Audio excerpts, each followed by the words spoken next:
This is eTurbo News in Honolulu with our daily breaking news show. Please stay tuned.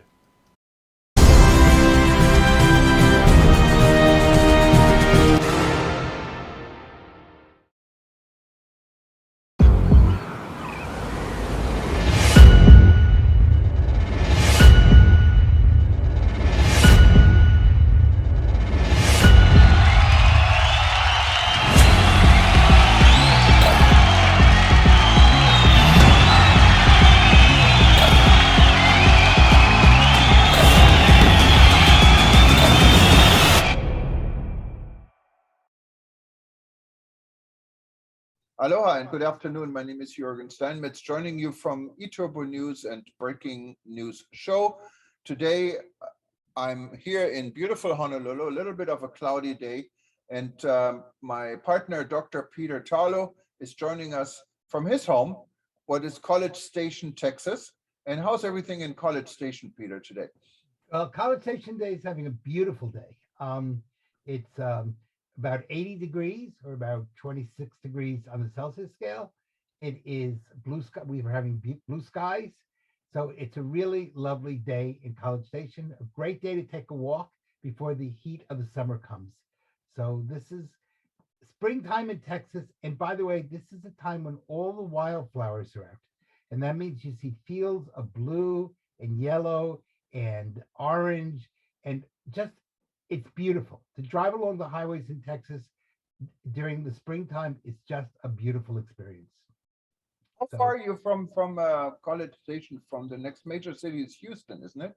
it is. It's about 100 miles away. So I'm if you make a triangle with Dallas on the top, on the eastern side of the triangle, bottom eastern side would be Houston, and on the western side of the triangle would be Austin.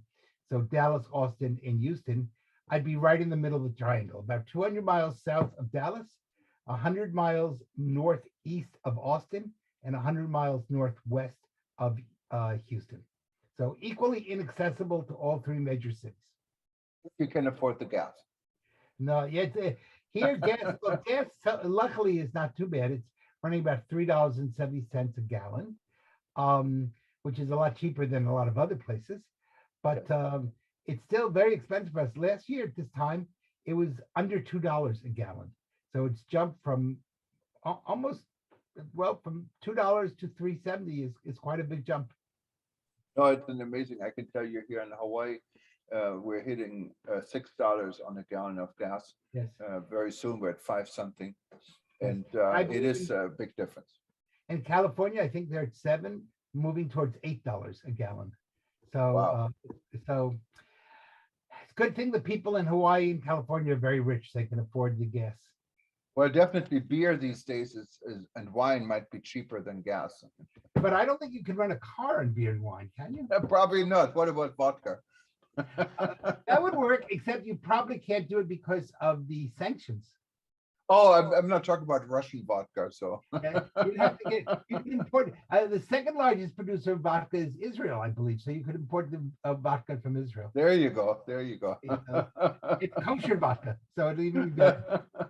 Okay, so I'm sure the Israelis can, if anyone can figure it out, the Israelis will be able Yeah, to they're figure good it at out. that. You know. So it's been a really interesting day today. Lots is going on. Of course, lots. Unfortunately, we saw the terrible carnage in Ukraine, and with the retreating Russian troops, how many people were murdered with their hands tied behind their back, and people appear to have been shot and raped. And it almost reminds us again of World War II and what the Nazis did to people under occupation. So that's really tragic. It doesn't look like this war is going to end anytime soon. Uh, and that's kind of scary because the longer it goes on, the chances for some major miscalculation or something going wrong, and you're still dealing with Russia, even if they have not proven themselves very well on the battlefield, they have over 6,000 nuclear weapons. And all you need is one of those to go off, and you got a major problem. So that's the big news, I think, of the world. Another news story, and I'm sure you'll tell us more, is and there are now newspapers reporting about it also, the real crime wave that's hitting in Playa de Carmen and in Cancun in Mexico. And this is again a really major problem. Next week is in Spanish called Semana Santa, Holy Week, which is a big vacation week in Mexico. There's spring break going on. And matter of fact, my son and some of his friends were in Cancun and in Playa de Carmen uh, over the weekend. And his friend, and I sent you a picture of him. He was walking home using his phone to guide him so that he wouldn't get lost. It was a major street in Playa de Carmen, and a group of muggers came, and they beat him up with a baseball bat.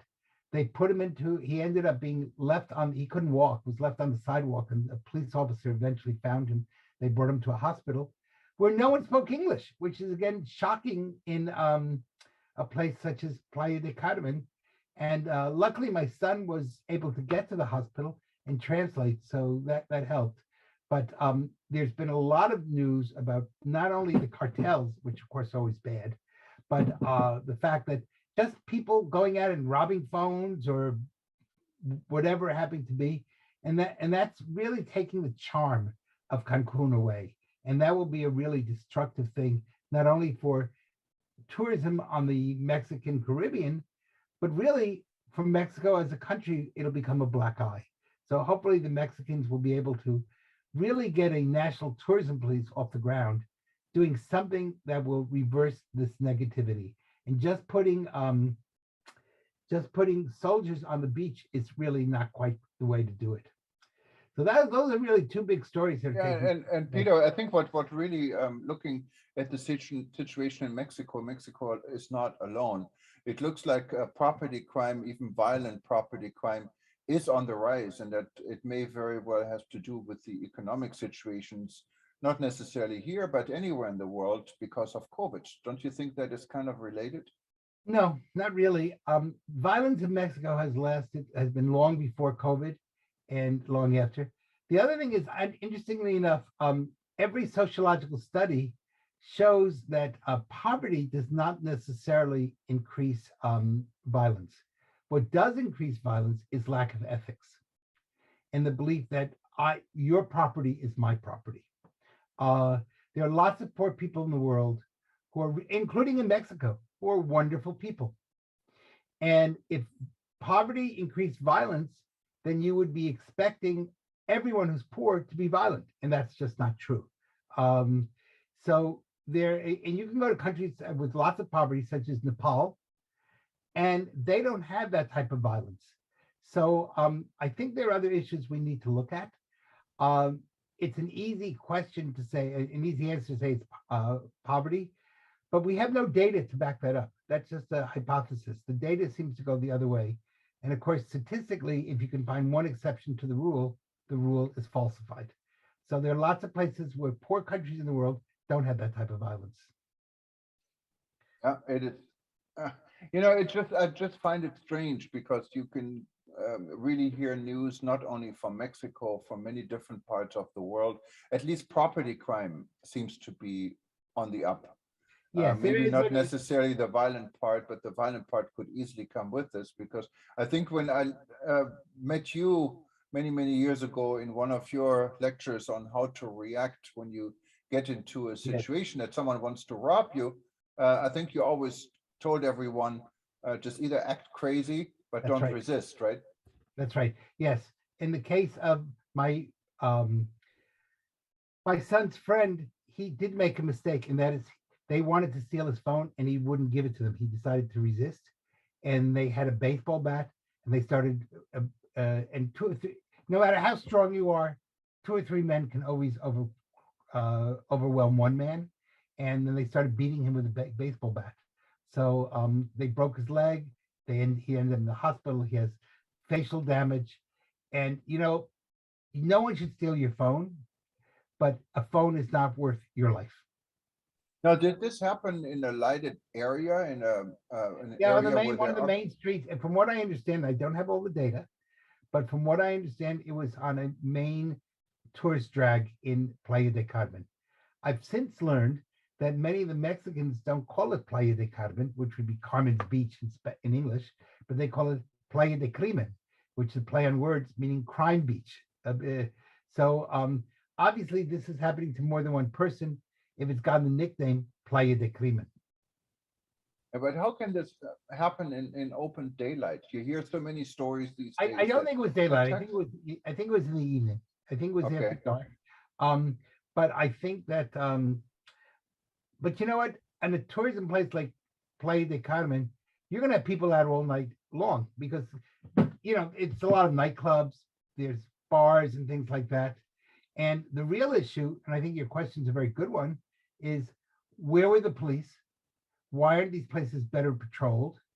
And is there tourism police to take care? Because it's not only stopping the crime, and sometimes things are going to happen no matter where you are in the world. You just can't protect everybody all the time. But when it does happen, do we have some way of showing that the authorities care? Do they stay with you in the hospital? Do they have a translator? In other words, can you turn a truly negative incident, at least showing that it's an incident where the community cares? And that's really the important part of it. They're going to be bad people. You can't blame Mexico for bad people. I don't think there's any society in the world that doesn't have bad people. I remember being in England not long ago and people saying to me, be careful you don't get knifed in London. And you have in the United States, Chicago is not exactly what you call a safe city. How do you see the situation with surveillance cameras and face recognition? Would this help, or do you think it's too much of an invasion of Well, privacy? I don't think it's either. I think if you're looking as a crime solving system, then a camera will help. But no camera has ever stopped a crime or stopped terrorism. The most camera friendly place in the world is London. I think London has, just in its center city, well over 10,000 cameras. And no camera. Maybe Beijing has a few more. Yeah, maybe. Okay, they may be. But in Beijing, it's definitely social control. In London, it's not so much social control. It was just as a way of hopefully stopping terrorism. What it will do, it will help you solve the problem after the act took place, but it won't prevent the act from taking place. So you have to know the reason you're doing something like this, and then what are your goals, and it can be helped. I mean, I'm not against cameras, except when they had the cameras on the red lights. We had those in Texas for a while, where the red light would give you a ticket, and they made so many mistakes that people just insisted they be taken out. And that I know in my town, the police were rushing to someone who was having a heart attack, and the red light camera gave them a ticket.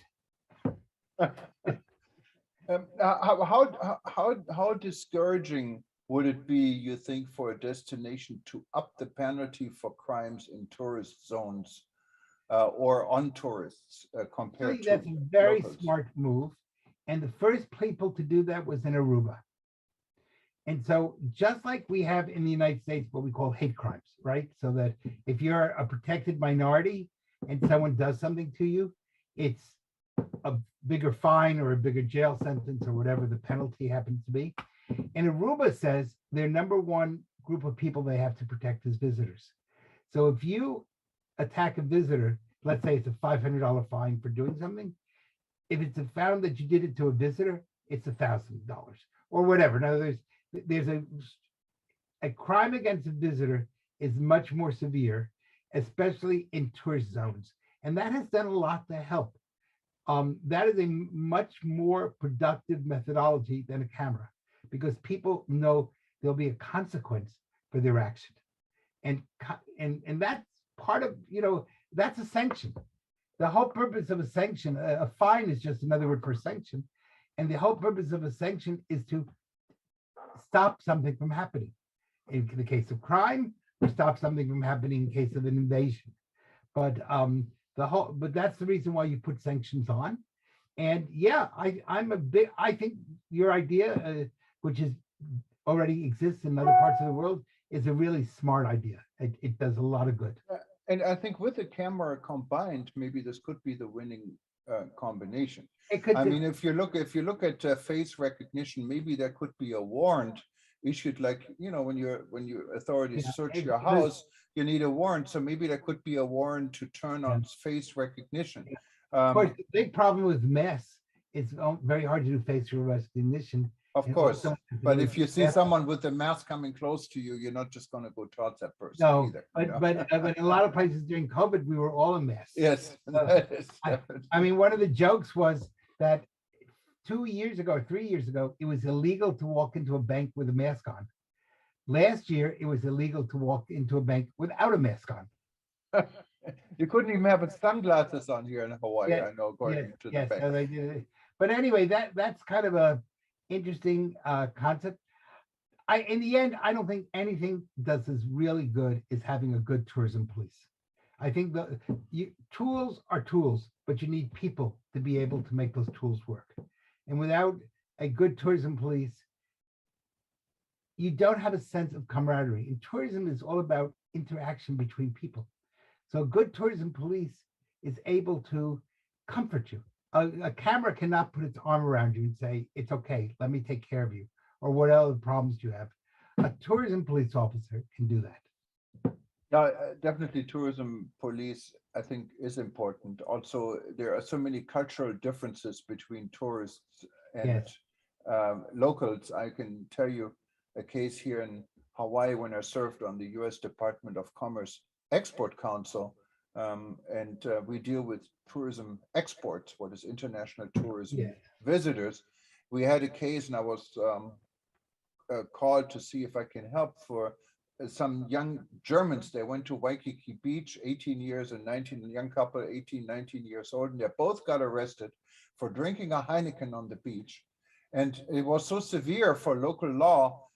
They weren't 21. That's one thing. In Germany, you have to be 16, so they didn't necessarily know. And drinking a beer on the beach is also illegal, but this is the most normal thing in Europe, to drink beer on the beach. So you can see no one in Europe would think you would go to jail when you drink a Heineken on a beach. So there are cultural differences, and I think Sure. this also think needs to about- be adjusted by law and leniency and Sure. And that's why the reason you need a human being. Or think about how many Europeans go into the beach not with a bathing suit, but with their birthday suit. And I remember the first time that I was on the French Riviera, and the only people wearing a bathing suit were Americans. All the French, very proper people, got to the beach and took off all their clothes, swam in the ocean, and put their clothes back on. If you did that in the United States, you'd be arrested. Well, the Americans really wanted to see it. That's why you thought of that problem. I remember saying this would be really great if they had more beautiful bodies, but most of them were kind of overweight. It wasn't so great, to say the least. What else is going on in the world?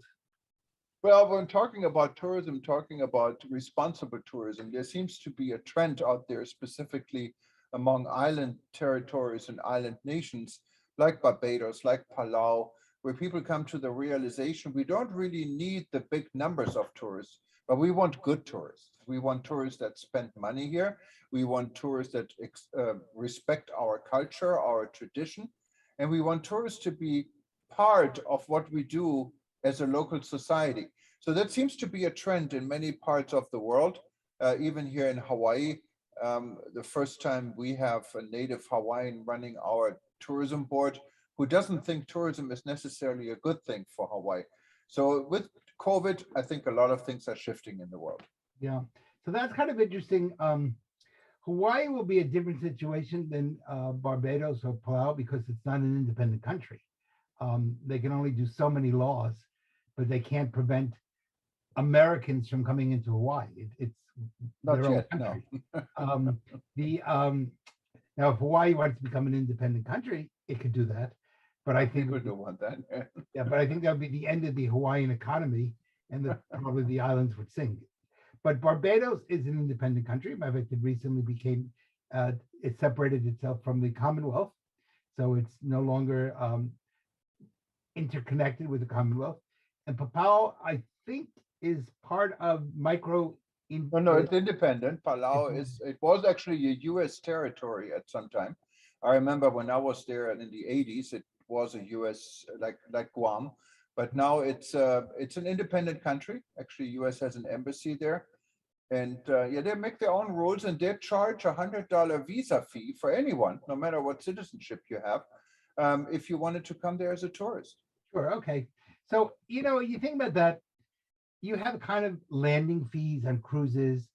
I remember when I visited Chile, they charge you $25 to get off the plane.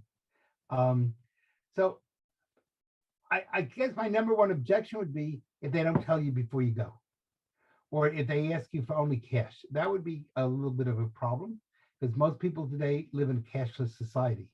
So it would be hard to just get, many people don't have $100 on their wallet. They may have it in their bank account, but I think they could take that $100 as part of the plane ticket.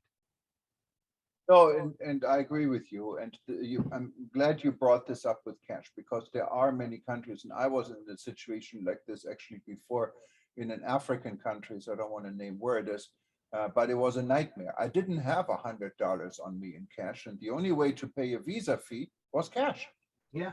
And so what are you going to do? There's no ATM machine you can get to when you're in the customs area, and you don't have the cash. So that was a real problem. And yes, tourists should be informed before they Yes. go, and they Yeah. should do research Yeah, before I they go don't anywhere. mind. I don't mind the charge. I do mind that you're taken by surprise and there's nothing written and you're not told anything and you can't research it. And then you get there and they say, we want $25 or $100 in cash. I think that's wrong. And I think we should simplify, add it to the plane ticket. And there are other countries out there. I don't mind saying it, but I went to Bangladesh years ago, and there was no visa requirement for US citizens. But when they saw me in line, in an endless line of people at immigration, one of these customs officers in plain clothes came up and said, "You're American, where's your visa?" And I said, "Well, I didn't think I need a visa." I said, "Oh yeah, you need a visa, and I can get you the visa real quick, and you can just pay me." So, and then I Was did that, have was he cash just on. stealing from you? Well, he took my passport. He took $100 bill because that's all I had. He wanted 50 for the visa. And then he came back and said, now he can actually get me through customs very quick with a rush fee. And he didn't have change. So I lost my $100 for a visa I didn't need. And I even shook hands with the customs officer who told me whenever I come back to Bangladesh to see him, he will take care of me. So I guess you can turn it into a good thing. You can turn corruption into a good thing if you Yeah, but wanted that's, to. Yeah. so I double blame airports on that. First of all, they shouldn't allow that to be taking place. And secondly, they should inform people clearly what are their fees and what are not fees. So if there's, if the airline really is not supposed to allow you to go board the plane without informing you, do you have proper visa or not? I know it used to be, it's no longer, it used to be that Americans needed a visa for Brazil. And if I wanted to go to Brazil, the airline wanted to see my visa and my passport before they let me board. And they were right, because they don't want to be responsible for getting me there and then I have a big problem. Well, Peter, that is all fine if these are the rules. In the case of Bangladesh, and I had a similar incident in Sri Lanka, there was no visa required. They just Right. made it up because Yes. of corruption. So Right. you see corrupt customs officers, the airlines wouldn't know. Legally, you No, wouldn't need a but the visa. airport in Bangladesh, The airport, should know. well, and that is the deal. So corruption is an issue, like tourism police is an issue in some part, Right. what needs to be addressed. And it happened to me. I'm Think not just about going to it, if single out. they're- It happened to me in Indonesia. Yeah. I ended up paying $100 for something what should have cost me nothing. So these things are going on in the world. Right. So if we or you had a tourism police officer in Bangladesh or in Sri Lanka, and he was present before you even went through customs or through immigration, you could have walked up to him and said, "Sir, is that correct that I need a visa?" And he could have said, "No, sir, that's just not correct."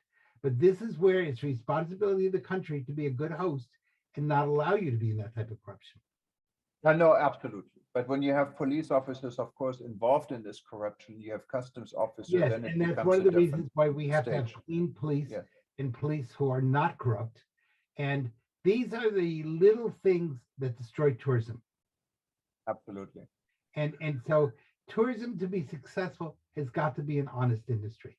And if it's not, eventually people forget all the beauty of the place they've been to. They only remember that they were ripped off. Yeah, and that's the deal. I mean, you have one bad experience, and this is what you remember. You have one good, outrageously good experience. That's what you're going to remember. By the way, it's breaking news because it's just coming across, although I think it happened a day or two ago. There was a big shootout on the beaches in Acapulco. Well, And- it looks like there are some issues in Mexico.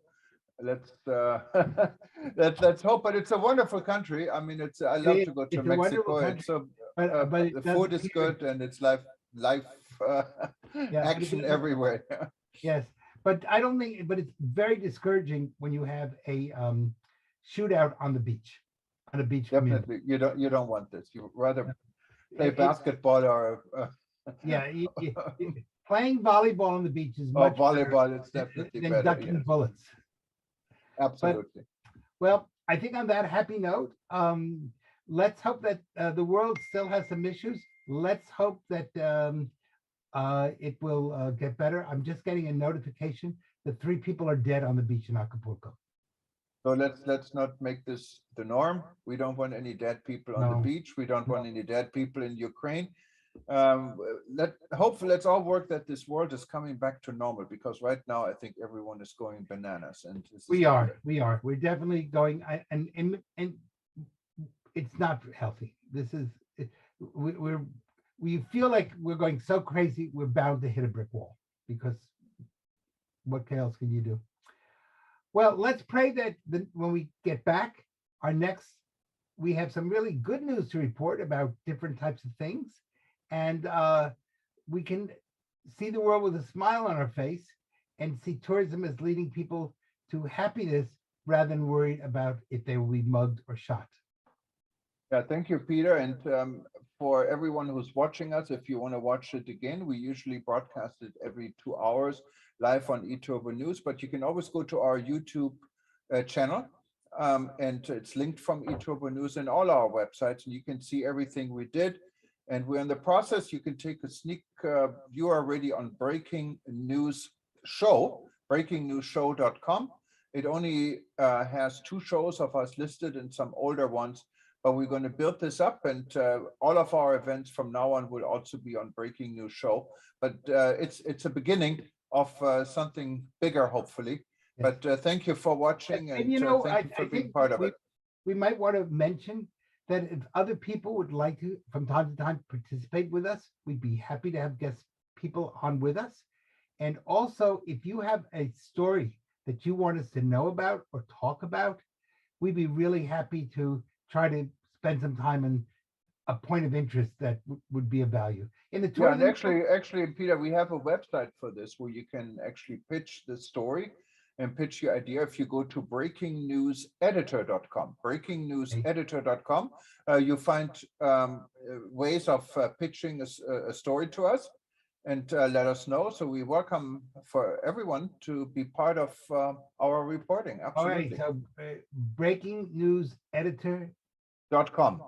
.com. Okay.